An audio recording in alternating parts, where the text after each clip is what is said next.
Alléluia, que son nom soit béni et soit exalté. Alléluia. Sois béni et sois exalté. Il est vivant, que ton nom soit béni. Esprit de torture est brisé, beaucoup de tortures sont finies.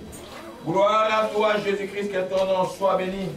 Et sois exalté. Le pain de la mort est là aujourd'hui, beaucoup de joie. L'esprit de torture est brisé aujourd'hui, la torture de la torture est brisée. Oh, que l'œuvre de la mort est brisé.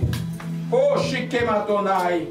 Oh, Shikema Ramorasa Shikema Lake. Alléluia. Nous allons prendre nos Bibles pour prier. On se met debout. Nous disons, Père Céleste, j'ai quitté ma maison vers ce lieu de prière pour te louer, pour t'adorer. Merci d'avoir agréé ma louange, mon adoration. Merci Seigneur de préparer mon cœur à recevoir la sémence de la vie, qui est ta parole, qu'elle apporte dans ma vie, la délivrance, la liberté en toi. Père, je te rends grâce. Au nom de Jésus-Christ, je t'ai ainsi prié. Amen. Amen. Gloire à Jésus-Christ. Amen. Amen. Le Seigneur est bon. Alléluia, c'est bien. Alléluia, c'est un temps de joie aujourd'hui. Alléluia. C'est le temps où nous pleurons et Dieu manifeste sa gloire. Il n'y a pas d'autre choix pour les chrétiens. La Bible dit que celui qui souffre, qu'il puisse prier. Il n'y a pas d'autre chemin que de prier. Alléluia. Et Dieu est celui qui exauce les cris des malheureux. Et ceux qui les cherchent de tout leur cœur le trouvent. Alléluia. Gloire à Jésus-Christ, que son nom soit béni. Et sois exalté. Les pactes sont bénis. Les pactes sont finis aujourd'hui. Que son nom soit béni et soit exalté. Nous continuons avec l'enseignement sur les dons spirituels. On a fini. Je répète encore ce que Paul nous a dit. Sœur Merveille, vous pouvez prendre la Bible dans 1 Corinthiens chapitre 12, verset 1, juste répéter les premiers versets. Alléluia, gloire à Jésus-Christ. Esther, la joie est là, beaucoup de joie. Il y a beaucoup de joie qui arrive. Alléluia. J'ai lu la parole du Seigneur. Amen. 1 Corinthiens 12, verset 1. Pour ce qui concerne les dons spirituels, je ne veux pas, frère, que vous soyez dans l'ignorance. Alléluia. Je ne veux pas, frère, que vous soyez dans l'ignorance. C'est-à-dire que quand on a l'ignorance par rapport aux dons, on a des problèmes très sérieux. Vous savez que l'église de Jésus-Christ a commencé avec le baptême du Saint-Esprit le jour de Pentecôte. C'est à partir de cela que les dons ont commencé à se manifester à l'église. Les dons, comme je vous ai dit, sont très importants pour l'encouragement des saints, sont très importants pour la délivrance des saints, sont très importants pour l'œuvre de Christ. Alléluia. Parce que vous entendez les gens s'appeler docteur parce qu'il a fait la théologie, mais ce n'est pas ça être docteur en Dieu. Donc, docteur en Dieu, tu as un don que le Saint-Esprit qui s'appelle un don d'enseignement. Ça ne se force pas. Quand tu ouvres la bouche, tu auras toujours à dire et des choses plus profondes et ça ne peut jamais terminer.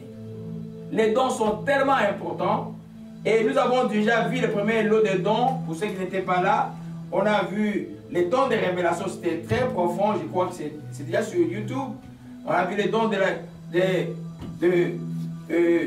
la parole de sagesse, les dons de la parole de connaissance. On a vu aussi les dons de la prophétie. Alors, je vous avais dit que si c'était moi qui devais organiser les choses, la prophétie, je pouvais le mettre avec les dons de révélation ensemble. Parce que quand on parle de prophétie, c'est alors qu'il y a les paroles de connaissance, c'est alors qu'il y a les paroles de sagesse. Mais on l'avait mis dans les premiers dons, les dons vocaux qui étaient les parlants en langue. Et c'est pourquoi je disais que la prophétie, on devait les rattacher au second lot. Parce que dans la prophétie, c'est alors qu'on a les paroles de connaissance, c'est alors qu'on a la parole de sagesse, c'est alors qu'on a même les discernements des esprits. Alléluia. J'ai beaucoup parlé de ça. Aujourd'hui, nous allons continuer dans le deuxième lot. On va continuer avec les dons de discernement des esprits. Alléluia. Alors, on a 1 Corinthiens chapitre 12. C'est très important cette chose. Là, vous voyez, les gens, ils sont dans des églises, ils sont 2000, 3000. Personne ne connaît ces choses. C'est pourquoi on commence à confondre les gens qui tombent comme les dons spirituels. On commence à confondre plein de choses à gauche, à droite, comme les dons spirituels. On confond les opérations du Saint-Esprit avec les dons spirituels. Et ils n'ont reçu aucun enseignement. Et ceux qui reçoivent les dons, ils n'ont aucun encadrement. Ce qui dit les dons fait quoi? Les dons, et soit usurpés par le diable, ou soit c'est tueur. C'est-à-dire qu'un don, quand il n'est pas proprement exercé, il fait quoi? Il finit. C'est comme un muscle. Donc il finit par s'atrophier. Il ne donne plus le résultat qu'il faut. Alléluia. Nous allons dans 1 Corinthiens chapitre 12 encore. Alléluia. Sœur Merveille, tu vas nous lire 1 Corinthiens chapitre 12 à partir du verset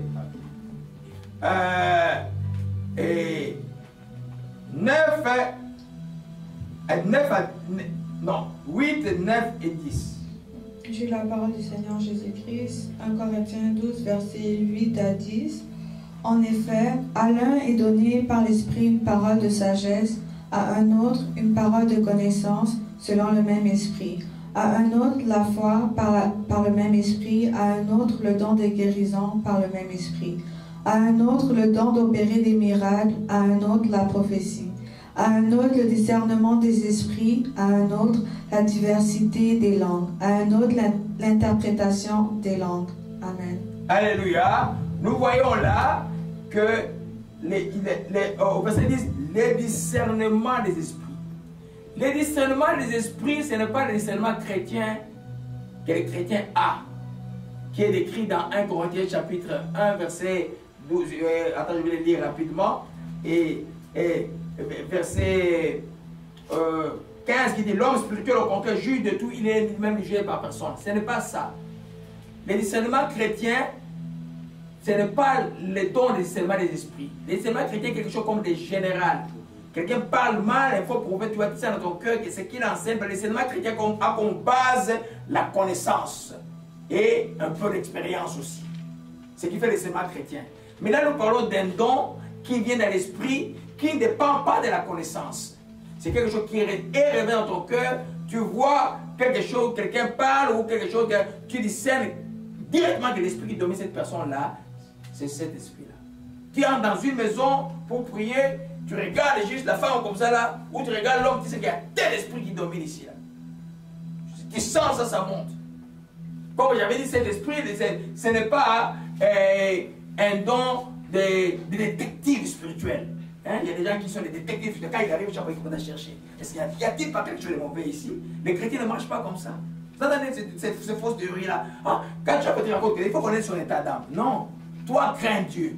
Quand quelqu'un de mauvais arrive, tu sauras qu'il est mauvais. Dieu va t'aider. On ne perd le temps, parce que le but, le danger, on va voir ça tout à l'heure, c'est seulement les esprits. Quand les gens ne le comprennent pas, ils tombent dans les soupçons. Or, les soupçons qui sont en dehors de l'amour. La Bible dit l'amour ne soupçonne point le mal. C'est pourquoi c'est très important de comprendre, c'est un don de l'esprit. Et c'est pas qu'il n'est pas donné à tout le monde. C'est l'esprit qui te le donne. Il le donne généralement aux gens qui ont l'amour. Qui ont le vrai amour envers les gens. C'est-à-dire que tu peux essayer quelque chose avec quelqu'un sans détruire la vie de quelqu'un. Tu chercheras tout le bien de la personne. Tu gêneras, tu prieras, des fois tu vois des choses incroyables. Mais tu vas chercher le bien de la personne. Donc, c'est un don qui te fait discerner spécifiquement quel esprit tu as à faire en face de quelqu'un qui est en toi. Alléluia. Amen. Donc, ce don aide à détecter quel type d'esprit en face de la personne qui est devant toi, ou dans une situation, ou dans une maison, ou dans une ville. Voyez un peu, tu arrives dans une ville de foi, juste tu entres dans la ville, tu sens une lourdeur, et puis il te dit, tu peux se dire, ah, il y a tel esprit qui domine dans cette ville-là. Si tu es un homme que Dieu a appelé à l'intercession de ville, par exemple. Alléluia. Donc, nous allons prendre un exemple de la Bible. Allons un peu dans Matthieu 7. J'avais déjà parlé ça dimanche, je vais aller rapidement parce qu'on va un peu essayer d'avancer aujourd'hui pour terminer cette portion. C'est tellement important parce qu'aujourd'hui, vous voyez un peu, l'hérésie est partout. L'hérésie est partout. Les gens vont, les gens commencent à croire que les mensonges deviennent vérité, vérité devient mensonge. Alors Matthieu 7, verset 15. Verset 15 à 17. J'ai eu la parole du Seigneur Jésus-Christ, Matthieu 7, verset 15 à 17. Gardez-vous des faux prophètes. Ils viennent à vous en vêtements de brebis, mais au-dedans, ce sont des loups ravisseurs. Vous les reconnaîtrez à leurs fruits. Cueille-t-on des raisins sur des épines ou des figues sur des chardons? Tout bon arbre porte de bons fruits, mais le mauvais arbre porte de mauvais fruits. Amen. Amen. Prenons ces cas-là. Dans ces cas-là, le discernement chrétien peut agir. Un chrétien, même si tu n'as pas les dons de discernement de l'esprit, si tu connais la Bible, tu lis la Bible, quelqu'un vient enseigner des faussetés ou faire des faussetés, tu sauras que cela est faux. Cela n'est pas le don de discernement de l'esprit. Mais si les gens qui sont dans ce milieu, la plupart de vous posez la question, comment il est dans ce milieu, il ne voit pas ce que c'est ce qui s'appelle apôtre. Aujourd'hui, ils aiment le titre beaucoup apôtre. Hein? Celui qui s'appelle apôtre ou s'appelle ceci, il ne voit pas ce que cette personne fait. Il ne voit pas comment cette personne se présente. Comment il ne voit pas? Ces gens procèdent, ils ne procèdent pas toujours par un aveuglement, par un envoûtement. Pour quelqu'un qui ne voit pas, et que quelqu'un entre dans cette assemblée-là, tout le monde est comme aveuglé, Dieu peut susciter en toi de dire, cette personne que tout le monde est en train d'applaudir là-bas, il est faux, il n'est pas de moi. Les gens peut-être vont t'attaquer, vont te trouver bizarre, mais toi tu sauras que Dieu, ben, cette personne-là n'est pas de toi. Je vous ai raconté une histoire, les merveilles étaient, oui, il y avait des bébés, et on était à l'église, on était à Saint-Laurent, il y a des dames qui ont quitté le Congo. Alors les gens quand ils quittent le Congo, ils se montrent comme ils sont plus spirituels, la plupart. Mais moi je ne crois pas qu'il y a beaucoup de gens spirituels au Congo, il n'y en a pas beaucoup. Je dis de tout mon cœur. Je crois qu'il y a beaucoup de gens qui souffrent des carences, qui cherchent le bonheur à travers la chrétienté. On ne devient pas chrétien pour devenir riche, pour avoir des maisons. Je crois qu'en Afrique, c'est ça le problème. Et c'est pourquoi les gens, même ceux qui viennent vraiment véritablement en Christ, grattent les coches à cause de cela. Même le pasteur que Dieu avait appelé vraiment, on se en train de perdre cela à cause des appareils extérieurs. Alors, c'est des jeunes dames sont arrivés à l'église, et puis on les a accueillis avec joie, et puis ils ont chanté, mais toute l'église était dans la joie, et je suis. Mais moi, mon cœur disait, tu ne t'élèves pas. Alors tout le monde me regardait, mais le docteur, qu'est-ce qui ne va pas avec lui? Il est toujours compliqué. Je ne me suis pas levé, ils ont chanté, ils ont crié, ils ont chanté, tout le monde a applaudi. 2 jours, et après je suis entré en jeûne, pas pour eux, pour autre chose. Et puis Dieu me relève l'état d'une de ces dames-là. Et puis je la vois à l'église, à l'époque j'étais quand même un peu plus fou que maintenant, moins fou que maintenant. J'ai dit, madame, je t'ai vu chez moi, je ne veux plus te voir chez moi, n'essaie plus jamais d'arriver chez moi.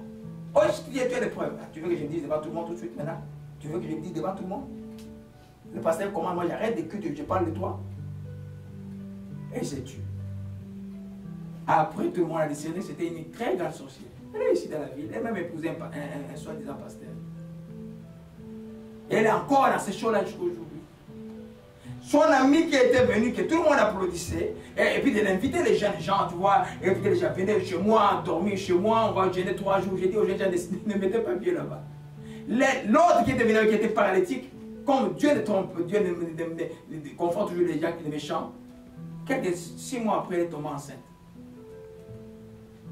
Voyez un peu. C'est-à-dire que c'est quelque chose de vrai, tu ne comprends pas, mais tu dis qu'il y a quelque chose de faux dedans. Il prêche peut-être bien ces pasteurs-là, tout le monde, les gens derrière, tout ça. Mais moi, je m'assois, je regarde, je me dis, non, je dis, mais t'es pas, je dis, mais est-ce que je suis malade ou quoi? Et puis après quelques temps, pouf, Dieu va montrer qu'il est faux, il a touché à quelque chose qui n'est pas normal. Ou il avait bien commencé, mais il termine mal. Vous comprenez un peu? Mais le but, ce n'est pas d'aller faire des vidéos, commencer à injurer les gens. Le but, ce n'est pas faire des vidéos et aller les attaquer. Non. J'ai confronté un seul, je crois, en 2009, qui arriva à Ottawa, qui venait comme prophète, originaire du Congo, mais qui habite, je crois, à Atlanta, quelque chose comme ça, là. Et qui arrivait du prophète, et puis il arrivait là, il a annoncé des choses. Une de mes amies qui va à une église m'a appelé, dire, ah, docteur, il m'a dit ça, et je dis, mais quoi? Toi, les choses qu'il t'a dit là, toi, quand tu lis la Bible, tu ne comprends pas que si tu ne fais pas ces choses, tu ne vas pas être béni. Alors, je suis allé confronter, l'esprit m'a dit, va, là, les gens ne pas confronter ce monsieur.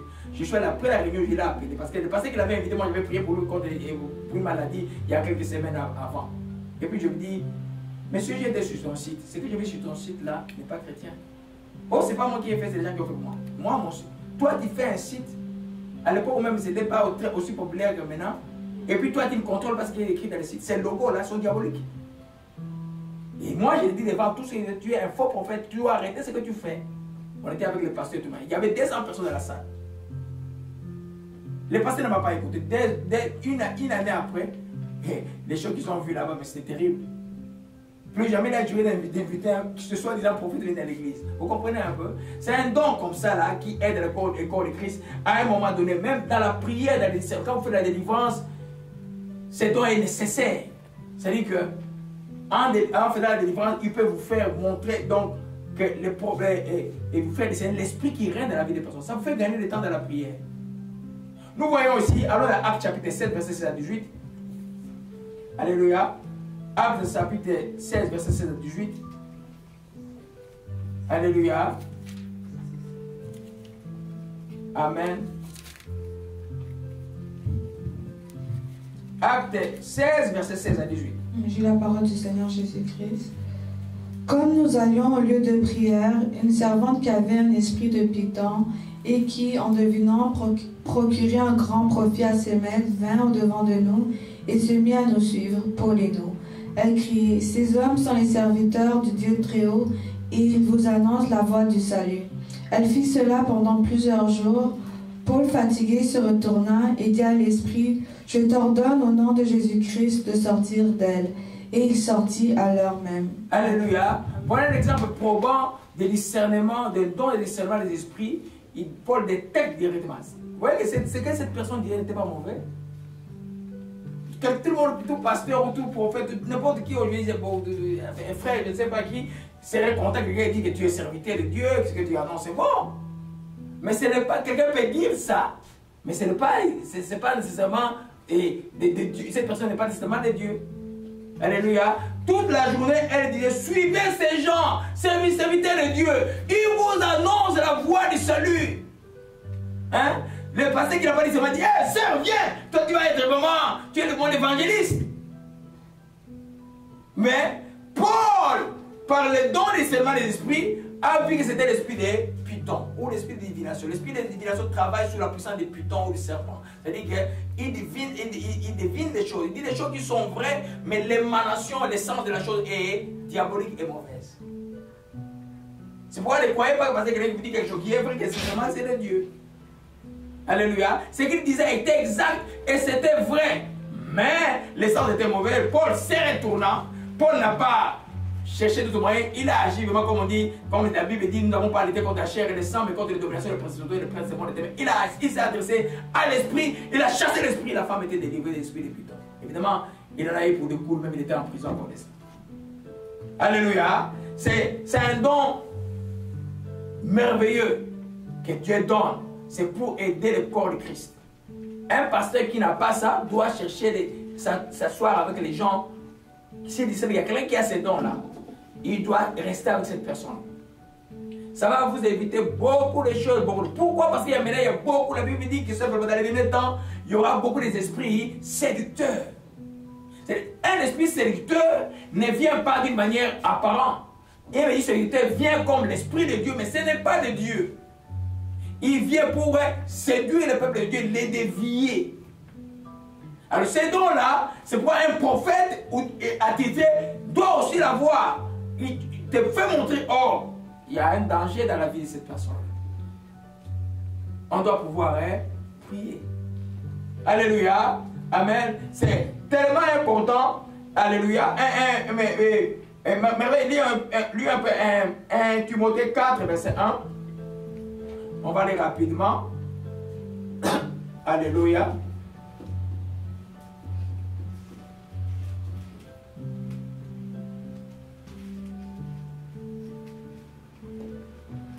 Amen. Par là, il est merveilleux d'aller chercher Jésus pour nous rappeler qu'un chrétien qui lit la Bible tous les jours, Dieu n'a pas fait, Dieu est tellement bon. Chaque fois qu'il donne un don, il a déjà donné de la parole, ce que ce don peut réaliser dans la vie de tout le monde qui a la foi. Donc quand tu lis la Bible, tu la médites tous les temps. Un faux, tu sauras que cela est faux. Quand il va dans une chose qui ne sont pas normales, tu sauras par le discernement chrétien, qui est normal. Tu sauras, oh, il y a quelque chose qui est anormal. Je ne peux pas aller dans des endroits comme ça. Je vous dis, mes enfants, la chrétienté, il y a très peu qui vont aller voir Jésus-Christ. Ce n'est pas la porte que vous voyez là. Amen. Voyez les vidéos. Aujourd'hui, j'ai vu une vidéo et un conseil chrétien. Mais quand j'ai vu les danseuses là, mais parce que j'étais en prière pour un cas grave en famille, j'ai dit bon, j'allais prendre une vidéo de l'homme, il coller ça avec cette vidéo. J'ai dit, mais est-ce que vous voyez la différence entre les danseuses de l'homme et les danseuses? Il y a ma différence. Et ils sont à l'église, et puis c'est là, hein, et puis ils chantent, et puis le monde dit Alléluia, tout ça, mais il n'y a rien. Amen. Pourquoi ils ne voient pas? Parce que Satan travaille un peu pareil. L'aveuglement. Ils ne voient pas. Ils ne lisent pas la Bible tous les jours. Comment tu vas être éclairé? Alléluia. Amen. Merveille, tu peux nous lire rapidement. 1 Timothée 4, verset 1. Mais l'Esprit dit expressément que dans les derniers temps, quelques-uns abandonneront la foi pour s'attacher à des esprits séducteurs et à des doctrines de démons. Amen. Amen. Abandonnons la foi par l'esprit séducteur. L'esprit séducteur procède toujours. Je vais pouvoir enseigner sur l'année prochaine sur l'esprit séducteur. Il procède toujours sur l'aveuglement. Il y a des endroits où tu n'entres pas. Je vous ai toujours dit que tu suis une vidéo, même de moi, votre papa, que tu lises la Bible. Prie d'abord. Amen. Tu pries d'abord. Il faut avoir l'habitude de toujours prier quand il va dans les choses de Dieu. Parce que quand il va dire c'est un faux prophète, un magicien, dès qu'il a dit Alléluia, c'est pas Alléluia qu'il dit, il dit autre chose. Paf, tu es aveuglé. Tu es subjugué. Il t'amène dans ces choses, toi tu ne sais pas. Donc tu n'as plus l'intelligence, la capacité de réagir, tu es comme anesthésié spirituellement. Il faut faire très attention à ces temps-ci. C'est pourquoi l'esprit de discernement est là comme Dieu qui aime ses enfants pour démasquer ceux qui viennent séduire les élus. Parce que le diable n'a pas besoin de ceux qui ne sont pas élus. Le diable n'a pas besoin de ceux qui ne connaissent pas Jésus-Christ. Le diable a besoin de toi qui as donné ta vie à Dieu, qui marche bien, pour qu'il te détourne pour aller vers l'enfer. Il n'a pas besoin. Faites attention. Au lieu de courir à gauche et à droite, commencez la chose la plus régulière qu'un chrétien doit faire. C'est la prière personnelle et la lecture de la parole. Je ne sais de répéter ça tous les dimanches. Ça fait je ne sais pas combien, 2000 dimanches, je ne sais pas. Lire la Bible tous les jours dans l'état de prière. Suivre les enseignements qui vont t'éclairer. L'ennemi ne peut pas te séduire. Alléluia. Amen. Donc, nous avons vu tout à l'heure, je disais que ce n'est pas l'esprit de soupçon. L'esprit de soupçon, c'est un esprit de manque d'amour. L'esprit de soupçon, c'est des gens qui regardent. Tu vois quelqu'un juste qui est habillé, tout ça. Après, c'est la toi de Jézabel, hein? Mais pourquoi Jézabel, c'est l'habillement? Hein? Ça, c'est l'esprit de soupçon. C'est un manque d'amour et c'est dangereux. C'est pourquoi c'est dans la quand tu l'as, il a besoin de balises, comme je disais dimanche passé. Les premières balises que nous avons, c'est l'amour. Quand tu as les dons du Seigneur l'esprit, tu dois aimer les gens. Parce que tu discernes les esprits pour les éteindre, tu ne discernes pas l'esprit pour ton avantage. L'esprit de soupçon va discerner les esprits pour contrôler les gens. Toi, tu discernes les esprits pour que les gens soient libérés.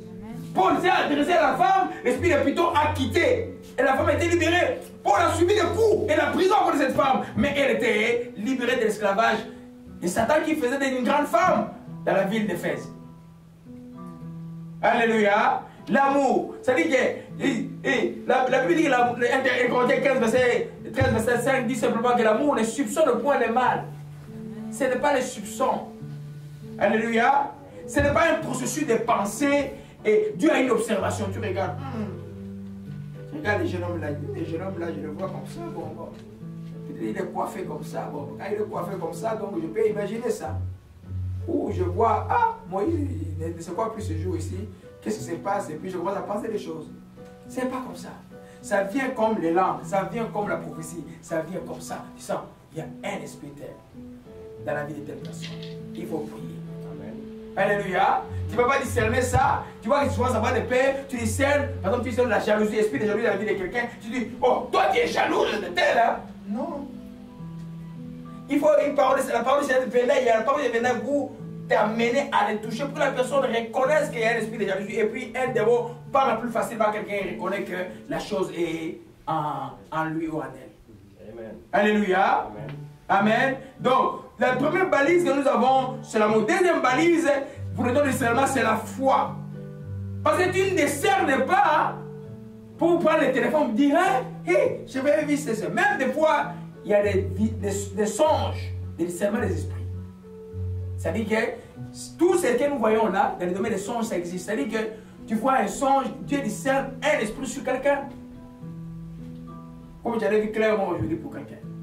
Voyez un peu. Quand il discerne comme ça là, le but c'est quoi?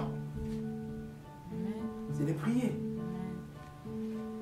Que ce soit par une vision, que ce soit par prémonition, tu sens qu'il y a tel esprit. Le but c'est de prier. Or, tu ne peux pas chasser un démon sans prier avec foi. Tu dois prier avec foi, croire que le démon est parti et le démon va partir. N'attendez pas les signes. Chassez le démon, croire qu'il est parti et il va partir. Si tu ne crois pas, il ne va pas partir. Amen. Alléluia.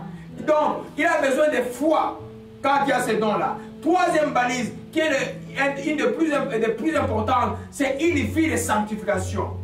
Toi, tu discernes les esprits qui sont purs de ceux qui sont impurs. Mais toi-même, tu es impur. Tu peux voir les impurs? Non. Ta source est brouillée. Ton cœur est brouillé. Tu ne peux pas voir. Tu ne verras pas.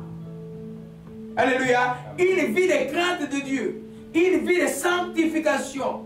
C'est-à-dire là, ton cœur est libéré. tu es rempli d'amour, tu crains Dieu, et puis Dieu te montre, ah, il y a un problème chez telle maman, il y a un problème chez telle personne, et puis tu tournes cela en prière.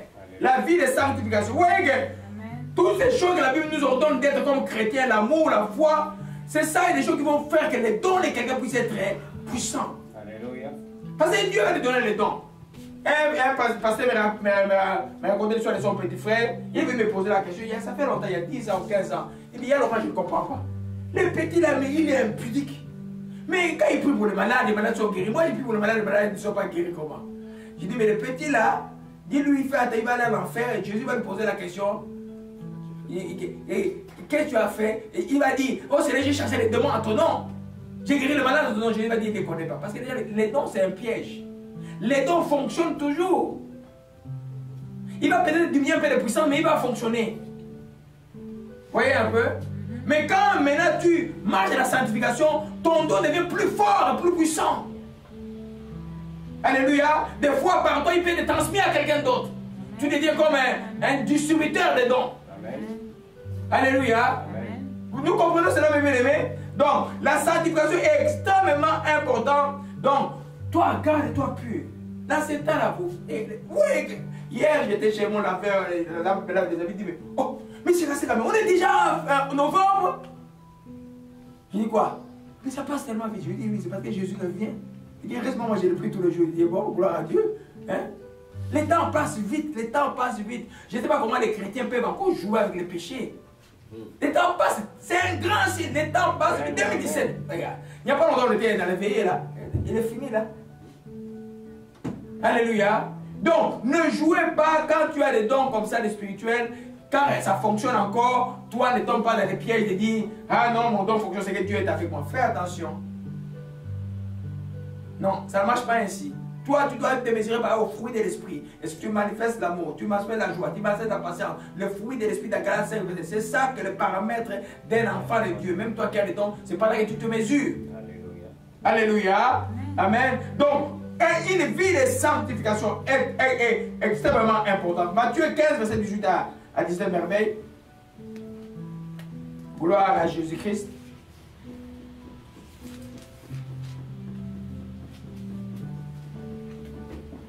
Et puis des fois, juste un commentaire. Des fois, tu es en colère. Hein? Mais les dons se manifestent. Ne crois pas qu'elle est en colère, c'est bon. Tu es en colère, mais Dieu te fait tout en colère. Dieu te fait discerner que l'esprit qui est dans telle personne, c'est ça. Mais toi, ne crois pas que c'était l'avantage pour toi de demeurer en colère. Les dons sont des grands pièges hein, pour le croyant. Alléluia. Allez-y, Merveille, tu peux dire. Matthieu 15, verset 18 à 19. 18 à 19, j'ai la parole du Seigneur Jésus-Christ. Mais ce qui sort de la bouche vient du cœur, et c'est ce qui souille l'homme. Car c'est du cœur que viennent les mauvaises pensées, les meurtres, les adultères, les impudicités, les vols, les faux témoignages, les calomnies. Voilà les choses qui souillent l'homme. Mais manger sans s'être lavé les mains, cela ne souille point l'homme. Alléluia. Oui, mais du cœur, ton cœur là, s'il n'est pas pur. Et comment toi tu vas discerner les esprits un peu dans la vie des gens? C'est compliqué. Alléluia. Amen. J'ai vu des gens qui tombent dans les soupçons. Parce qu'il y a encore un parallèle. Voyez un peu, l'esprit me montre là. Et les soupçons ont comme base, dans le cœur de celui qui soupçonne, qu'est-ce qu'il y a la peur? Dans le cœur de celui qui a discerné l'esprit, il y a l'amour et la foi. Il a foi en Dieu, il ne craint rien et il discerne les choses. Et ça ne fait pas peur. Amen. Alléluia. De celui qui soupçonne, c'est la peur, la crainte. Et ça va t'amener encore dans beaucoup de troubles tout le temps. Alléluia. Quatrième balise, c'est la sagesse. C'est-à-dire quand tu as discerné l'esprit dans la vie de quelqu'un, demande à Dieu la sagesse de pouvoir livrer la marchandise. En d'autres termes, comment aborder la personne ou pour que la personne puisse être libérée. Comment parler à la personne pour que le message que tu viens avec puisse être réceptif pour que la personne soit aidée. Parce que souvent, quand il y a discerné l'esprit, Satan lui travaille pour te séparer peut-être de la personne déjà. Il travaille déjà pour que la personne s'éloigne, parce qu'il ne veut pas que la personne puisse être libérée. Tu dois avoir beaucoup de sagesse. J'ai vu plusieurs fois, quand un enfant d'enfant veut s'éloigner, c'est la mort, tu vois. L'esprit de mort, quand il arrive, il fait en sorte que tu éloignes la personne s'éloigne ou la personne t'énerve pour que tu ne peux pas, pour la personne. Mais quand tu es mieux dans la foi, j'ai dit à Satan, pour moi, tu perds le temps. Les personnes qui m'énervent, c'est celles pour qui j'ai pris plus. Alléluia. Amen. Et c'est logique. C'est logique. Alléluia. Amen. Puis Jésus a mis la barre très haute. Ça, je me rappelle ça tout le temps qu'il y a un problème. La barre très haute, on dit que bénissez vos ennemis. Donc la personne qui vient pour te faire du mal, Jésus lui te demande de le bénir. Amen. De lui faire du bien. C'est ça la chrétienté. Alléluia. Quand il y a dans cette dimension-là, tu es comme un oiseau qui vole et que la barbe du crapaud ne peut pas atteindre. Alléluia. Les problèmes sont la barbe du crapaud. Ça ne peut pas aller plus haut que ça. Ça ne peut pas t'atteindre. Alléluia. Amen. Donc, la sagesse, parler ou ne pas parler. Des fois, Dieu dit, Paul là-bas n'a pas discuté avec la femme. Paul a parlé, l'esprit est parti. Tu peux le faire aussi. Des fois, parler, c'est mieux pour aider la personne à ne pas tomber dans les pièges, pour que l'esprit ne rentre plus en nous. Voyez un peu. Par exemple, les esprits de sorcellerie familiale, quand des divorces s'opèrent, la personne doit être consciente que cette chose-là est dangereuse dans ma famille. Je ne vous demande pas d'haïr vos familles, je vous demande simplement d'être prudent avec la famille. Quand les gens sont dans l'occultisme, ils chercheront de toute manière pour te ramener en arrière. Toi, tu dois te positionner comme enfant de Dieu, les bénir, être là pour les aider, mais dans tes choses profondes, tu ne partages pas avec eux. Amen. C'est pourquoi Jésus a dit, je vous demande dans le monde d'être prudent comme les serpents. C'est la seule qualificative positive pour les serpents que Jésus a donné dans les Écritures. Alléluia. Amen. Donc la sagesse est très importante comme balise dans le discernement des esprits. C'est des choses quand il y a ces dons, tu les demandes à Dieu. Jacques dit, demande la sagesse, c'est ça, hein? Douter, il va te le donner. Amen. Alléluia. Cinquième balise, c'est la prière. Celui qui a don de discernement doit être quelqu'un de prière. C'est pendant que tu pries beaucoup que tu vas beaucoup discerner. Vous savez, quand tu ne pries pas, ton esprit est comme endormi. Jésus a parlé de quoi à Gethsemane? Veillez et priez afin que vous ne tombiez pas en tentation. Quand l'esprit est bien disposé, la chair est faible. Ne me donnez pas des excuses. Papa, je suis fatigué, je n'arrive pas à prier. Je l'entends, mais je ne comprends pas ça. C'est une excuse que je ne comprends pas. Fatigué, je ne suis pas mal. Justement parce que tu es fatigué, tu as besoin de beaucoup prier. Amen. Parce que là, c'est l'ennemi. Justement, quand tu es. Les disciples, Jésus les a trouvés tous endormis et fatigués. Et Jésus donne un enseignement. Veillez et priez. Ça veut dire quoi? La fatigue ne peut pas couper la prière des chrétiens. Amen. Parce que vous, tu vois pourquoi vous faites ça? Vous croyez que tu te sens, mais tu as bien prié quand tu comprends tout ce que tu as dit, tu comprends les mots, tu sais que tu as. Non! La prière vient du cœur. Surtout quand on te demande la prière à l'esprit, tu pries des choses que tu ne comprends pas. Toi, prie! Amen. Tu te sens alourdi, tu te sens fatigué, prie! Aujourd'hui, là, c'était. On a ajouté 1 heure de plus. Je me disais que j'allais trouver l'église pleine ici. Déjà, tout le monde va aller arriver. Attends! Ah! Mais je suis étonné qu'on a ajouté. Moi-même, j'étais fatigué. Je suis arrivé. Oh, il était 8 h. Donc 9 h. Moi, comme mon corps était déjà habitué. 8 h, j'étais debout. J'ai donné un peu. Je suis occupé de Joy. Et puis, j'ai dit, bon, j'ai fait quoi? J'ai commencé à prier. J'ai mis des enseignements. J'ai vu des enseignements ce matin sur Facebook. Hein? Et puis, je viens ici. Les gens arrivent. Mais on va vous aider 4 heures. Ça va être la même chose. Il faut faire attention, hein? Et moi, Dieu n'a pas de grand-père. La prière est extrêmement importante. Comme balise dans les possédants des discernements des esprits. Sois une personne de prière. Les dons vont encore être plus forts. Tu vas encore aider beaucoup les gens. Amen. Tu arrives à l'école, tu vas être toujours une personne collée avec toi. Collée. Elle est gentille. Elle est gentille. Mais pouf, tout d'un coup, parce que tu as appris, tu te montres, ouf, la face de la personne, tu vas. Elle est comme ça. Dieu t'a écarté de danger. Ou au travail, un mot c'est dur, mais toi tu dis, mais il est dur, il est dur. Un moment, Dieu te montre le cœur de la personne, que c'est un bon monsieur évangéliste, que le travail soit bien fait. Ça te rassure. Alléluia. C'est pourquoi les dons du discernement de l'esprit marchent de pair avec les dons de la parole, des connaissances. Ça va de pair. Des fois la ligne est très mince. Des fois, c'est très mince. Alléluia. Gloire à Jésus-Christ, que son nom soit béni et soit exalté. Alléluia. Amen. Je vais juste prendre l'exemple de... Oh, mon chic, mes rabaks. Mais lis-nous un peu Acte 8, verset 23. Acte 8, verset 23. Acte 8, verset 23. De la parole du Seigneur. Car je vois que tu es dans un fiel amer et dans des liens de l'iniquité. Amen. Alléluia. Amen. Voilà comment est-ce que Pierre discerne l'esprit qui est dans la vie de Simon, le magicien. Voyez un peu? Et puis, Simon le magicien, voyant le miracle, il vient demander à Pierre, est-ce que je vais vous donner l'argent pour que vous me donniez ces dons? Pierre dit, je vois que, répands-toi de ta méchanceté, prie le Seigneur que ta pensée de ton cœur te soit pardonnée, s'il est possible. Car je vois dans toi un fiel amer, les liens d'iniquité. Donc, Pierre a vu ça directement dans la vie de Simon le magicien. Qui avait fait la fausse conversion? Il s'est fait comme un converti, mais quand il a vu le miracle, il voulait donner l'argent pour lui donner le miracle. Aujourd'hui, il y a des gens qui vont dans les officines pour prendre des puissances, pour avoir l'onction, même pour connaître la Bible en entier. On lui donne un petit truc, et puis il a toute la Bible en tête. Quand il vient, il prêche, il connaît la Bible. Mais autour de lui, tout ce qui crée, c'est de mort, de mort, de mort. Il n'y a pas de vivants. Ces gens-là, vous allez voir par leur comportement, leur dire, il n'y a pas de différence entre eux et le monde. Il n'y a pas de différence. Alléluia. Amen. Gloire à Jésus-Christ. Que son nom soit béni et soit exalté. Alléluia. C'est par là que nous terminons avec les dons de discernement. Je vais quand même commencer un peu avec la troisième partie des dons, qui amène beaucoup de serviteurs de Dieu à aller entrer dans les maisons occultes pour chercher quoi? La puissance. La puissance, vous voulez avoir la puissance de la chrétienté? C'est simple. Lis l'acte des apôtres, vois ce que les disciples ont fait.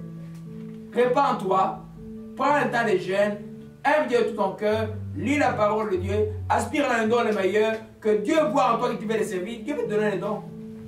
Dieu cherche des ouvriers, vous ne savez pas ça? Jésus a dit, il cherche des ouvriers. Amen. Il ne cherche pas des gens qui prennent la chrétienté comme juste la station sociale, mais qui ne veulent pas les servir. Plein en Afrique. C'est bien le gars, il arrive ici, la chrétienté change les trucs. Ça veut dire qu'on soit des business, soit des histoires comme ça. Alléluia. Les dons de puissance. Les dons de puissance, c'est les dons qui démontrent la puissance du Saint-Esprit dans la vie de ceux que Dieu a envoyés. Que tu sois apôtre, que tu sois prophète, que tu sois docteur, que tu sois pasteur, que tu sois évangéliste, que tu sois simplement celui qui a simplement les dons de miracle. Il y en a qui sont simplement, ils ont seulement les dons de guérison sans être évangéliste ou quoi que ce soit. Malheureusement, aujourd'hui, quand quelqu'un a ça, il va chercher à te donner un titre. Alléluia. Dans la Bible, c'est bien divisé. Alléluia. Les dons de puissance, c'est les dons qui démontrent la puissance de Dieu. Parce que nous savons que nous sommes dans une guerre de puissance avec les démons, avec le diable. Alléluia. Des fois, Dieu se montre puissant. Il dit, c'est moi qui le fais. Et le diable ne peut rien faire. C'est pourquoi c'est les dons aussi qui sont les plus usurpés par les diables. Les diables aussi vont usurper pour séduire les élus. Pour faire des miracles mensongers. Vous entendez peut-être la police, on parle des esprits de grenouilles. Pour séduire les nations et les élus de Dieu. Alléluia. Amen. Amen. Donc les dons de puissance, nous en avons 3. Il y a un que vous ne connaissez pas beaucoup, sauf ceux qui ont déjà opéré ces dons-là. Beaucoup de chrétiens ne connaissent pas ça. Les dons de la foi. Ce n'est pas la foi que tu as, la mesure de foi que Dieu t'a impartie. Non. C'est une foi surnaturelle, la foi de Dieu à un moment donné, à une situation donnée. Amen. Si vous me demandez, moi, combien de fois cela est arrivé dans ma vie? Une seule fois. Une seule fois. Devant quelqu'un qui était paralytique. Et je crois que le pasteur Béni était ici dans la ville, je ne sais pas quelle année, et puis j'étais dans l'équipe en train de prier pour les gens, et puis tout d'un coup, j'ai vu beaucoup de gens venir vers moi. Je dis, oh, pourquoi ils viennent vers moi? Il y a un des premiers qui arrive, il dit, prie pour moi, moi je vais parler en langue aujourd'hui. J'aime bien la main, la personne parle la langue. Et puis je vois une personne sur une chaise roulante. Mais je n'ai pas vu la chaise roulante. J'ai dit à la personne de se mettre debout, la personne se met debout. J'avais en moi la réalité de Dieu dans mon cœur, que la personne va se mettre debout. Alléluia. Amen. Ce n'est pas, je suis un homme de foi, moi. Ce n'est pas la foi que j'ai tous les jours. Ce n'est pas la foi avec laquelle je résiste aux démons. Non, c'est un don spécifique à un moment donné qui arrive. Ça va souvent de peur aussi avec le don de miracles et le don de guérison. Tu sens la foi de Dieu est déposée en toi en un moment donné pour une circonstance donnée. Amen. Et les miracles s'accomplissent. Alléluia. Alléluia. Amen. Gloire à Jésus-Christ. C'est une manifestation de foi exceptionnelle à une situation donnée. Elle est différente de la foi normale. Alléluia. Elle ne vient pas de ce qu'on entend vient de la parole de Dieu. Et une manifestation de l'esprit par rapport à une situation donnée. Chut, tu sens que quand il fait, la personne va se mettre debout. Jean a manifesté ça là, allons dans Actes chapitre 3. Alléluia. Merveille. Actes chapitre 3, versets 6 à 7. Non, commencez à partir des 4 jusqu'à 7. Alléluia. J'ai eu la parole du Seigneur Jésus-Christ, Actes chapitre 3, versets 4 à 7. Pierre, de même que Jean, fixa les yeux sur lui et dit, « Regarde-nous. » Et il les regardait attentivement, s'attendant à recevoir d'eux quelque chose. Alors Pierre lui dit, « Je n'ai ni argent ni or, mais ce que j'ai, je te le donne. Au nom de Jésus-Christ de Nazareth, lève-toi et marche. » Et le prenant par la main droite, il le fit lever. Au même instant, ses pieds et ses chevilles devinrent fermes. Amen. Amen. Exactement comme j'étais passé au parler de congrès avec cette personne-là que j'avais tenue. Je tiens comme ça, la personne se met debout.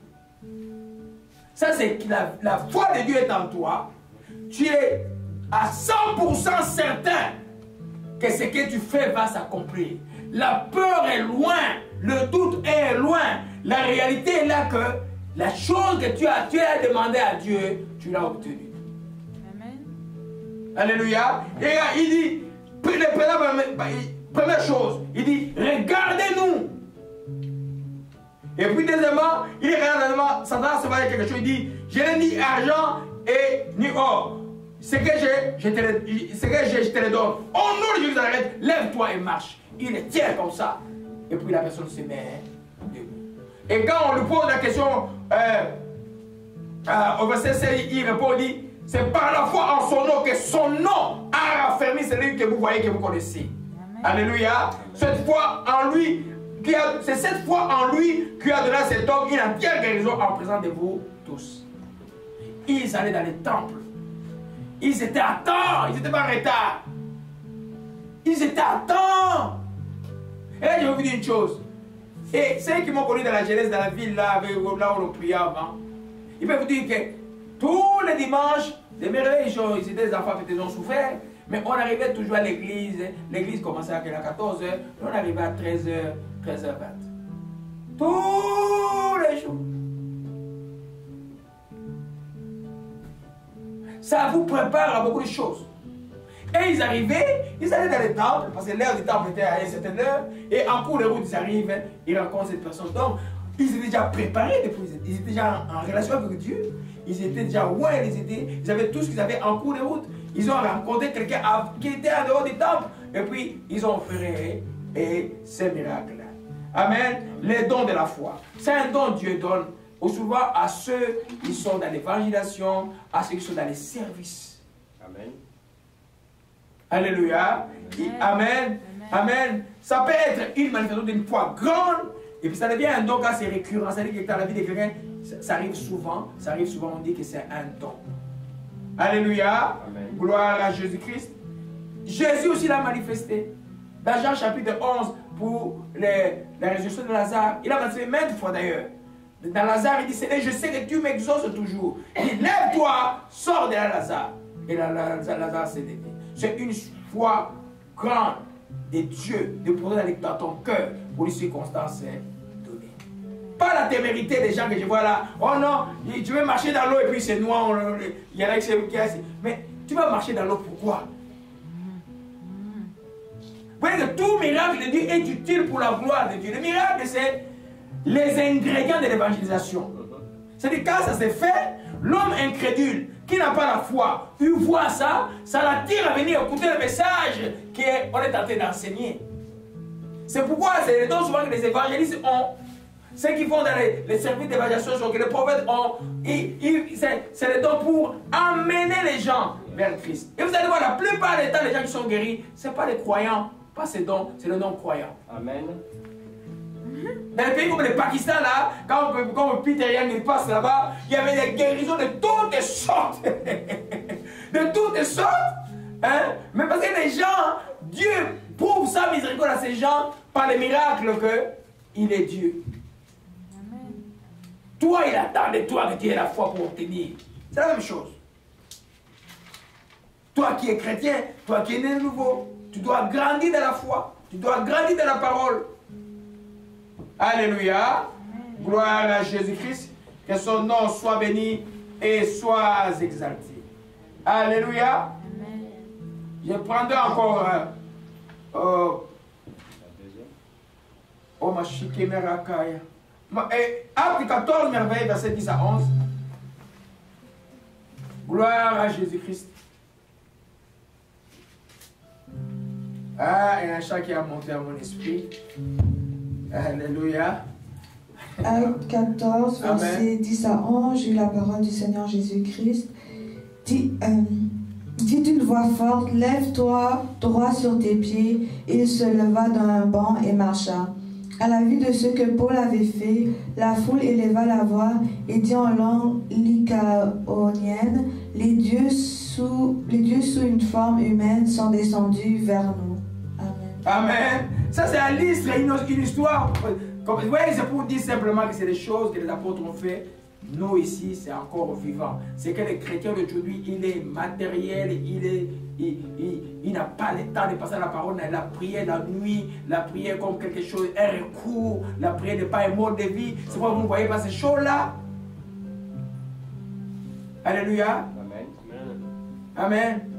Je peux voir dans les années 90, quand les enfants étaient enfants, j'avais une équipe de gens qui étaient très solide. D'ailleurs, quand j'ai publié les livres, vous allez voir les commentaires, le pasteur bienvenu dit: oh, moi je suis le premier bénéficiaire de cet enseignement sur la peur.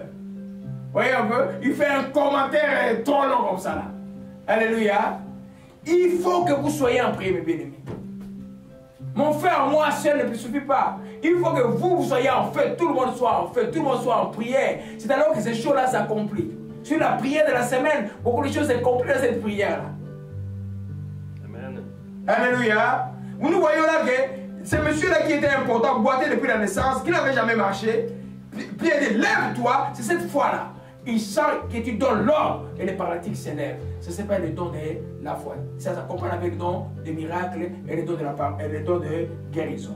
Amen. Deuxième don de puissance, c'est le don de guérison. Alléluia.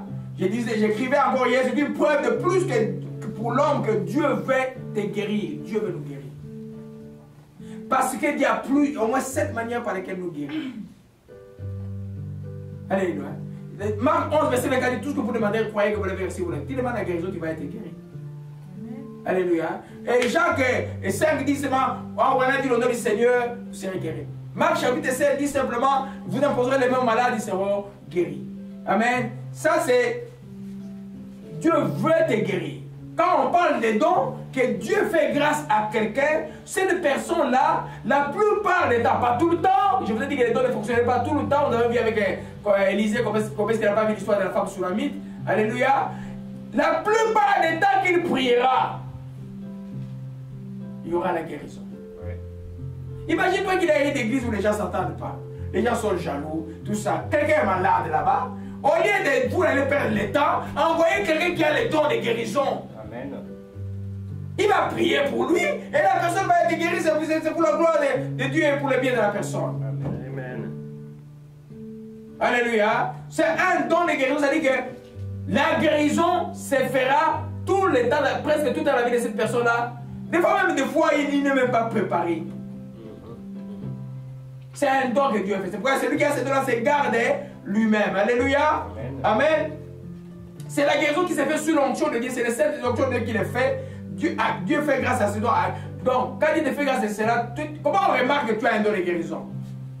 Chaque fois que tu as prié pour quelqu'un, tu verras que les gens sont guéris, sont guéris, sont guéris, sont guéris, sont guéris, sont guéris. Et des fois, ils sont guéris. Des fois même, tu n'as même pas lutté, rien du tout. Tu n'as même pas pris une autorité. Simplement, des fois, juste comme ça, ils sont guéris. Tu te rends compte que Dieu t'a fait de ça. C'est toujours à reculer au regard. Je peux avoir les dons de guérison. Amen. Alléluia. J'en conviens que, comme enfant de Dieu, quand tu as la foi, tu obtiendras sur ta guérison. Alléluia. Mais les dons, c'est important, ça aide le corps de Christ. Parce que tout le monde n'a pas la foi d'obtenir la guérison à l'église. Amen.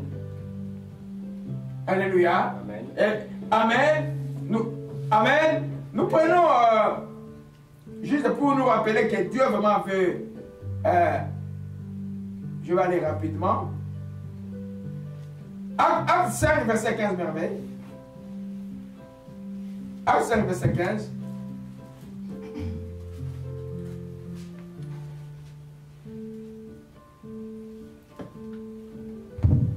Acte 5, verset 15, j'ai la parole du Seigneur Jésus-Christ. En sorte qu'on a porté les malades dans les rues et qu'on les plaçait sur des lits et des couchettes, afin que, lorsque Pierre passerait, son nombre au moins couvrit quelques-uns d'eux. Amen. Lis le verset qui suit. La multitude accourait aussi des villes voisines à Jérusalem, amenant des malades et des gens tourmentés par des esprits impurs, et tous étaient guéris. Amen. Vous voyez là comment ça marche. La mission première, c'est la prédication de la parole. On ne vient pas dire les dons, non. D'abord, la parole. Même les dons, quand ils sont faits, c'est pour que les gens viennent à Christ.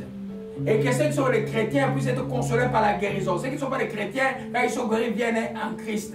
Vous voyez là que Paul, quand ils étaient là, le verset nous dit beaucoup de miracles de police se faisaient au milieu du peuple par les mains des apôtres. C'est-à-dire qu'il y avait des miracles de toutes sortes. Pourquoi? C'est pour authentifier que Jésus-Christ est Seigneur. Alors aujourd'hui, et c'est le don, je n'ai pas parlé, cela commence à décoller depuis le début. C'est le don, avec ce qui suit, de très controversé. Les dons de guérison et les dons de miracle, quand tu l'as, attends-toi à la controverse. Amen. Attends-toi aux attaques. Attends-toi aux gens qui vont t'appeler faux prophète alors que tu es vrai. Les vrais, quand on les appelle faux, ils ne suivent pas, ils réagissent, ils continuent leur travail. Parce que c'est normal, ils ont fait ça avec Jésus, ils feraient ça aussi avec les vrais aujourd'hui. C'est aussi les dons aussi les plus contrefaits par l'ennemi. L'ennemi va faire la contrefaçon pour tromper le peuple de Dieu. Mais il n'en reste pas moins que la Bible nous parle de dons, de guérisons qui est encore effectif aujourd'hui dans la vie des croyants. Alléluia. Amen. Amen. Nous voyons là que l'ombre de Paul simplement, l'ombre de Paul, elle a déjà été guérie.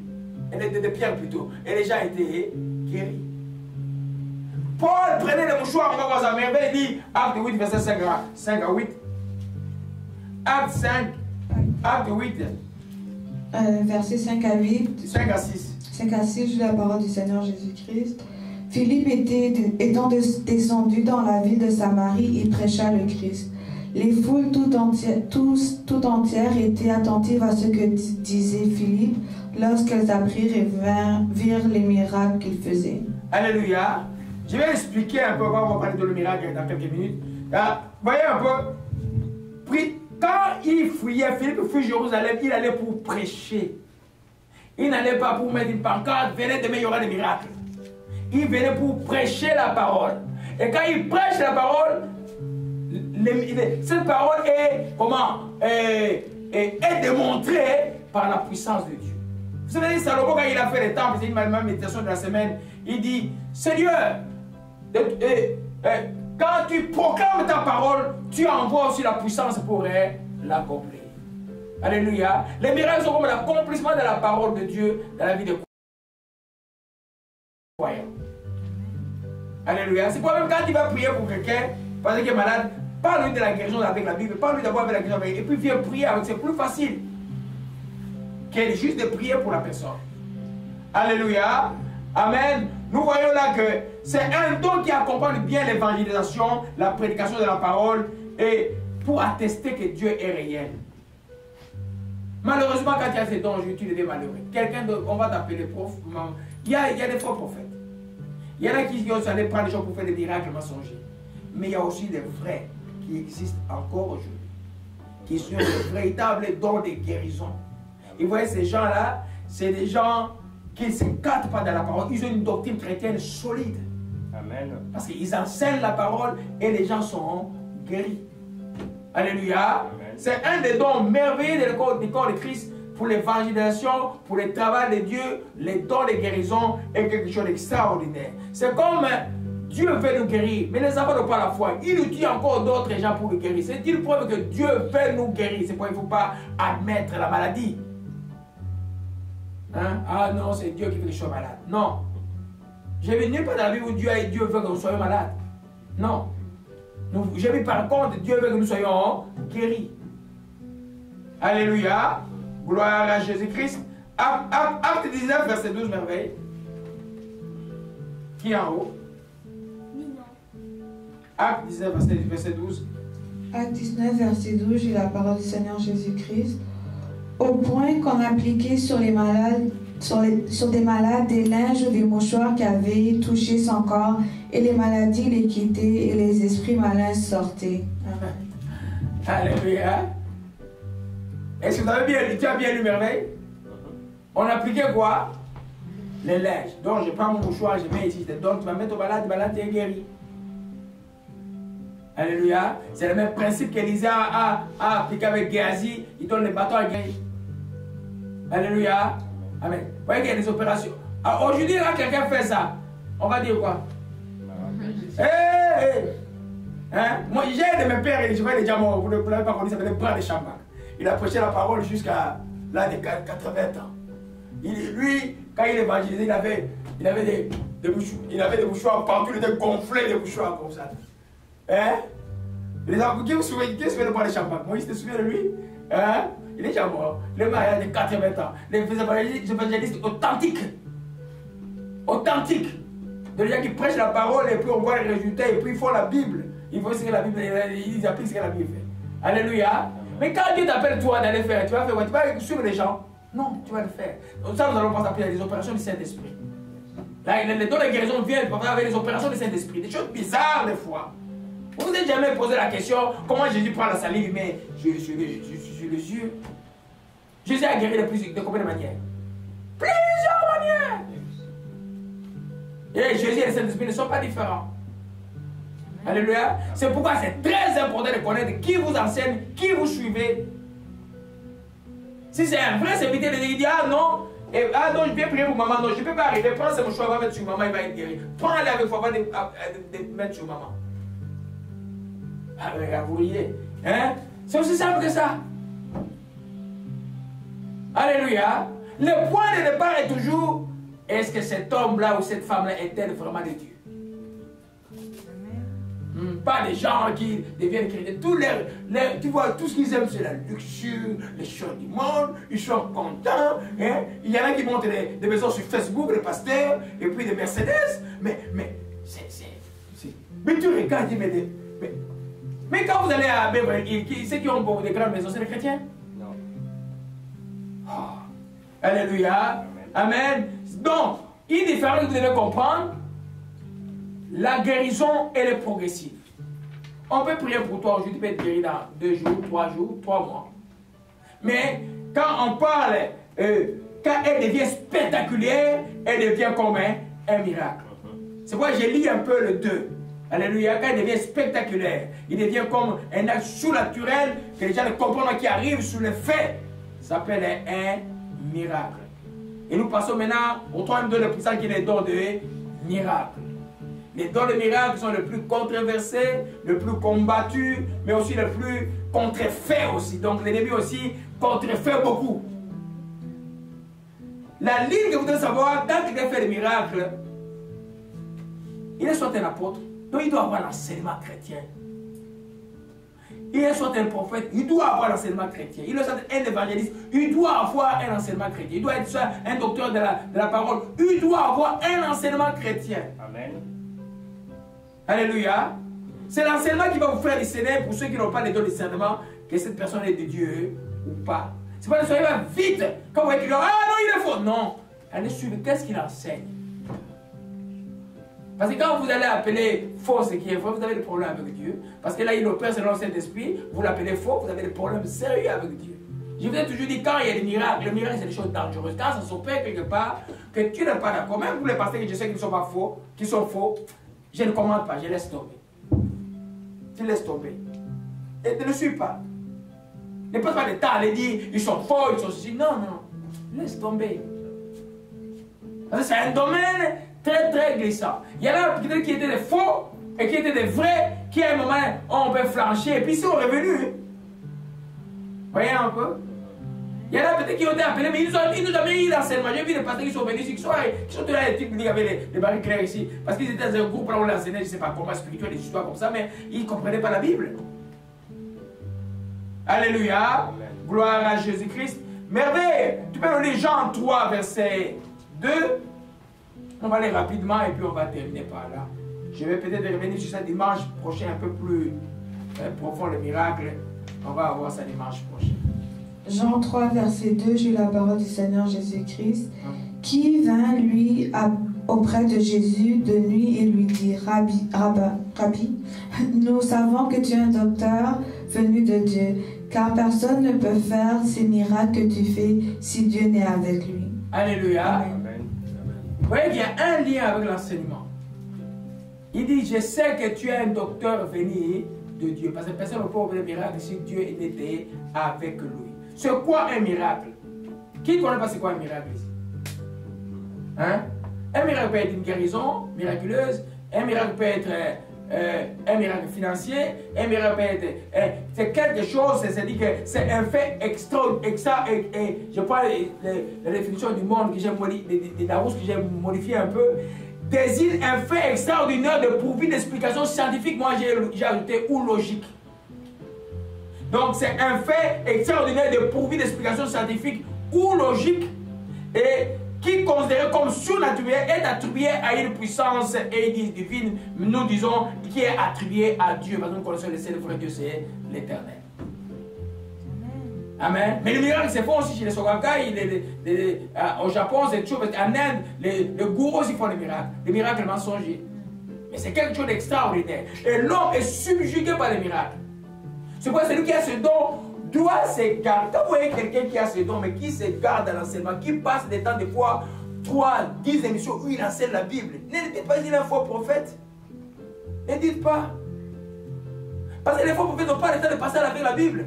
Ils ont juste besoin de gagner l'argent, parler des trucs, des miracles, Hein? Moi, je vois beaucoup de gens passer béni de beaucoup de choses. Non. Moi, j'ai gêné, je vous assure, mes enfants, 3 jours à sec pour aller éprouver Pasteur Béni. J'arrive à Toronto, les enfants étaient petits, je dis, je vais éprouver cet homme-là. D'abord, ici, c'était Peter Yang qui est arrivé ici. Là, on était dans la jeunesse, le feu de la jeunesse, avec toute mon équipe, on arrive, Peter Yang, il me voit, il crie, qui est cet homme? Il recule. Alors, il faut que Pasteur Béni nous raconte ça, c'était tout un événement à l'époque. Alléluia. Alors, mais là, on se dit, ah, j'ai quelque chose de Dieu. Et puis j'ai dit, mais je vais aller passer Bénin, je crois que je ne voulais pas le suivre, j'ai dit, je vais aller, Dieu m'a montré la vidéo 2 fois, j'ai résisté, j'ai gêné 3 jours. Bon, il y en a qui étaient partis avec moi à Toronto ici, qui étaient là, oui, dans 2004, on avait une nouvelle bande. Mais vous savez que moi, j'ai gêné pour aller le prouver. Et je monte sur le stade, il dit, mais celui-là, il dit, c'est surtout celui-ci. Alors, quand je suis tombé, oh, mais le pasteur me dit, combattant, oui! Combattant, oui! Donc le combattant est tombé. Hein? Non, vous découvrez un serviteur n'est pas l'enseignement. Le miracle est toujours, on est d'accord, est toujours sujet de controverse. Nous sommes d'accord. Mais l'enseignement, par exemple, Pasteur Béni peut passer toute une semaine, il enseigne sur un sujet biblique, un sujet sur le pardon, des enseignements qui n'ont rien à faire avec le miracle. Il est humain, il peut avoir certaines erreurs dans la vie. C'est vrai que la puissance que ces dons la donnent. C'est le don qui donne la puissance à l'homme. Si l'homme ne se garde pas, si Elimas va dire simplement, je vous donne l'argent pour que vous me donniez, parce qu'il voyait la puissance qui s'est manifestée. Quand tu as des dons là, tu te maîtrises, tu te gardes pur, tu t'associes pas avec les gens inutilement, tu ne cours pas à gauche et à droite, tu vas là où Dieu dit va, tu ne vas pas où Dieu dit ne va pas, tu ne pars pas, tu te gardes. Amen. Alléluia. C'est tellement important. Mais c'est un don merveilleux pour le corps de Christ. Parce que vous n'avez pas de compassion. Nous qui allons prier pour le malade, des fois tu arrives, tu es désemparé de foi. Quand il y a la compassion pour les gens, tu vois la souffrance que l'homme souffre. Et les chrétiens allaient souffrir. Et qu'ici, il y a un don qui peut opérer un miracle au milieu d'eux. Ça doit te faire la joie. La joie de voir les gens guéris, les gens délivrés, des liens de famille, des liens de plein de choses. Les gens être dans la joie. Un chrétien doit être joyeux de voir les autres joyeux. Amen. Alléluia. C'est vrai aussi, c'est un don controversé parce qu'il y a aussi l'ennemi qui vient contre frères. Toujours, vous les connaissez par les fruits. Alléluia. C'est vraiment le chose que je voulais vous parler aujourd'hui. Et attendez-vous à voir beaucoup de dons ici. Là, voyez un peu. Alléluia. Dieu fait beaucoup de choses. Voyez un peu. Aujourd'hui, le frère Moïse nous joue la guitare. Il a étudié la guitare où? Ça commence il y a 3 mois. Comme ça. Hein? Comme ça, comme ça. Hein? Vous savez que vous tous ici, là, il y a quelque chose de Dieu pour vous. Mais j'ai trouvé, j'ai dit, mais l'esprit du monde, les chrétiens, la terre qui les distrait, pour que les yeux soient toujours au ciel, tous les temps pour recevoir les choses d'en haut, ils ne veulent pas. Ils veulent toujours attendre les catastrophes pour venir, pasteur, comme ça, mais je vais venir, mais quand même, on m'a réveillé vous quand même. Amen. Hein? Réveillez-vous. Alléluia. Amen. Gloire à Jésus-Christ. Je crois que l'essentiel que nous pouvions dire et là, voyez un peu, juste pour voir une femme par exemple stérile qui enfante à l'âge de 59 ans, c'est un miracle. Une femme qui est stérile depuis 10 ans qui enfante, c'est un miracle. Et un pied court qui grandit, c'est un miracle. Alléluia. Le sourd qui n'a jamais entendu, qui commence à entendre, c'est un miracle. Amen. Alléluia. Amen. Dieu, le Dieu d'Israël, notre Dieu, est un Dieu de miracles, de prodiges et de signes. C'est un Dieu qui fait des grandes choses. Alléluia. C'est pourquoi il a donné ces dons-là pour nous encourager. Alléluia. Amen. Je crois que c'est par là que nous allons terminer. Juste, je parle un peu juste de la contrefaçon, comment c'est le diable fait. Lisons Matthieu 24, verset 24. Parce que l'enseignement doit être équilibré. Vous devez comprendre. On a parlé de ce que Dieu fait, mais parlons aussi un peu quelques minutes de ce que le diable fait pendant 5 minutes. Matthieu 24, verset 24. C'est un avertissement de notre Seigneur Jésus-Christ. J'ai la parole du Seigneur Jésus-Christ. Car il s'élèvera de faux Christ et de faux prophètes. Ils feront de grands prodiges et des miracles au point de séduire, s'il était possible, même les élus. Alléluia. Au point de séduire, s'il est possible, les élus. Ça, c'est le miracle mensonger. C'est-à-dire que dans leur effectivité, quand vous le voyez, vous dites, oh, c'est un miracle. Mais ça vient du diable. Et le diable ne donne jamais rien sans rien prendre. Retenez ça. C'est pourquoi vous voyez la vie de ces gens-là, comment ils sont. Vous voyez leur vie, comment ils sont. Vous voyez comment ils sont. C'est facile à détecter. Je ne sais pas pourquoi les gens ne les détectent pas. Hein? C'est des gens qui trouvent plaisir juste à voir les gens tomber à gauche, à droite. Et puis, c'est des miracles, des fois, qui n'ont pas une grande signification d'évangélisation, qui ne fait pas avancer l'œuvre de Dieu. Mais vous allez voir ces gens-là, petit à petit, un des clés, vous allez recevoir, ils vont être pudiques. Vous allez le voir. Deuxièmement, ils vont aimer l'argent. Vous allez le voir.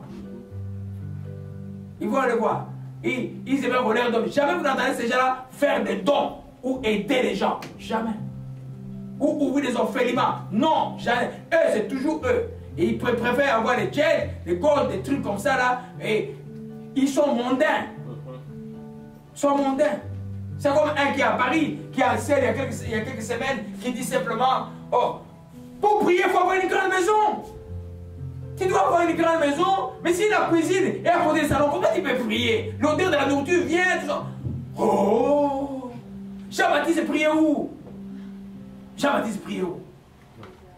Chrétien, si tu n'es pas capable de quitter ici, aller jusque dans mon village à Féchi, dormir la nuit et prier pour les gens, tu ne connais encore rien de l'évangile. Si toi la chrétienté c'est l'aisance, tu te trompes. Alléluia. Jésus a marché à pied partout. Quand on a dit dans Jean 4, dit il était fatigué dans la marche. Quand il raconte la femme au puits de suicide, il était fatigué dans la marche. Amen. Il était le Seigneur. À l'époque, il y avait des charrettes. Il y avait des trucs. Le roi ne circulait pas à pied. Alléluia. Amen. Il faut faire attention. Donc, tout miracle, quand vous entendez miracle, avant d'y aller, jeûnez, priez. Jeûne 3 jours, va prier. Tu vois, il va te fuir. Il va me dire, je connais les Coréens passés qui sont dans la ville. Bon, il a pris un peu de l'âge. Bon, moi, je savais qu'il n'était pas mal, il ne marchait pas bien. Et puis, mes jeunes frères là, on voulait aller. Ah, il nous a invités. J'ai dit, bon, jeûne 3 jours, allez-y. Mais ils sont passés devant. Hein. Il est venu prier, il a prié, puis il les a sautés. Il est allé continuer à prier. Quand tu es bien préparé là, qui est en toi? C'est Jésus-Christ. Il est plus grand que celui qui est dans lui. N'allez jamais dans endroits, ne suivez jamais des vidéos comme ça sans avoir prié en ces temps ici. Tu pries, tu suis. Ce qui te plaît de Dieu, tu fais quoi? Tu arrêtes ça. Alléluia. Amen. Apocalypse 16, verset 13, merveille. Nous voyons toujours que les diables peuvent contrefaire les dons de miracles. Ça ne signifie pas que ces dons-là n'existent pas. Dieu est au-dessus des diables. Dieu est un Dieu de miracles. Acte 16, verset 13. Je lis la parole du Seigneur Jésus-Christ. Et je vis sortir de la bouche du dragon, et de la bouche de la bête, et de la bouche du faux prophète, 3 esprits impurs semblables à des grenouilles. Oui, car ce sont des esprits de démons qui font des prodiges et qui vont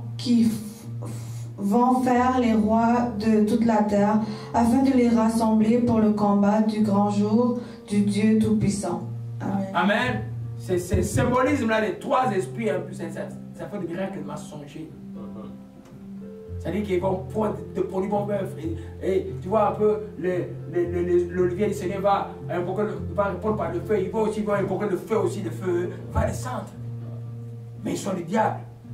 Mais par les fruits, vous ne connaîtrez pas d'amour, et puis plein d'amour du monde, accolés aux dictateurs africains. Ils aiment être avec des dictateurs africains qui sont criminels.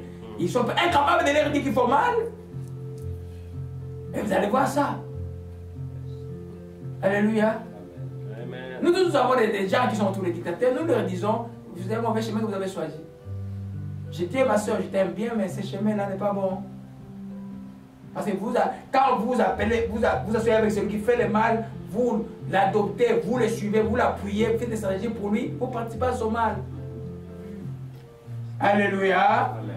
Gloire à Jésus-Christ. Je crois que c'est par là que nous allons terminer. Mais l'encouragement est pour nous que les dons de puissance sont des choses, surtout pour les jeunes gens. Alléluia. Hein? Les jeunes gens, j'ai vu les jeunes gens, bon, les jeunes filles, je vais dire aussi, mais les jeunes filles, j'ai l'impression que quand les mariages arrivent, ils commencent à diminuer les feux. Hein? Hein? Les jeunes gens, je cherche des jeunes gens, hein? Qui veulent avoir le feu, qui continuent avec le feu. Alléluia. Hein? Les Daniel étaient des jeunes gens, les Joseph étaient des jeunes gens. Alléluia. Nous sommes des vieux Caleb, mais on tient quand même faire. On tient quand même faire. Vous disiez, mon fils maf. Il dit, ah, papa Laurent, il va se fatiguer quand? Mais papa Laurent ne va pas se fatiguer. Alléluia. Je vais me fatiguer. Je vais louer mon Dieu avec toute ma force jusqu'à l'âge de, je ne sais pas, 85 ans. Je ne sais pas à quel âge je vais partir. Au moins, je vais louer mon Dieu. Alléluia. C'est par là que nous terminons. Gloire à Jésus-Christ, que son nom soit béni et soit exalté. Père, nous glorifions ton nom et nous te rendons grâce au Père de ce que tu nous as envoyé, le consolateur des Saint-Esprit qui vient avec tout ce que nous avons parlé aujourd'hui, les dons, ô Dieu de grâce. Père, nous te prions, tu connais les cœurs de chacun de ces enfants, ceux qui sont ici, ceux qui sont loin, qui vont suivre cette vidéo. Répands, ô Jésus-Christ, les dons de puissance dans la jeunesse, ô Dieu de grâce. Ô Père, ceux qui vivent dans la sainteté de la crainte de ton nom, ô Père, que l'usurpation, ô Père, la contrefaction de l'ennemi soit dévoilée et détruite au nom de Jésus-Christ. Et nous te disons merci, nous te rendons grâce. Merci encore de répandre le don, ô Père, de la vie de tes enfants. Nous te rendons grâce pour tout ce que tu nous accordes. Au nom de Jésus-Christ, nous avons ainsi prié. Amen. Amen. Alléluia, on va chanter un petit chant rapidement. Un petit chant. Et